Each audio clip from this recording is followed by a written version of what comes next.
اتحاد الجزائر على أرضه والغاية استعادة زمام الأمور بعد هزيمة الذهاب بهدف. الضيف قادم من نيجيريا اسمه ريفرز يونايتد. الاتحاد أشعل فتيل المحاولات مبكرا وكاد يسجل هدف السبق عبر لاعبي بنزازا بقليل من الحظ بعد تدخل الحارس آكاندي. الضغط تواصل وعبد الله كانو كانت تلزمه سنتيمترات قليلة للتحكم في كرة مرت قريبة من المرمى.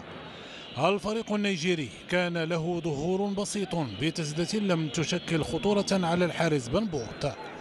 اليوسما حرك دواليب هجماته من جديد وبنزازا سدد كرة من بعيد تحالف فيها عمود المرمى مع حارسه النيجيري آكاندي بسبب قوتها.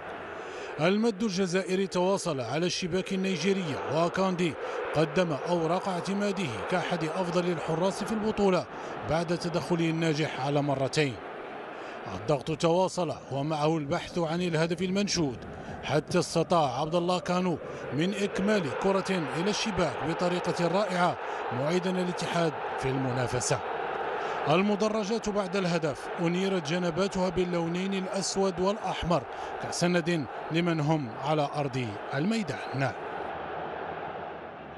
الشوط الثاني كانت بدايته عنوانا لضغط جزائري على مرمى النيجيريين، وكرة نبيل العمارة لم تأتي بالمطلوب منها.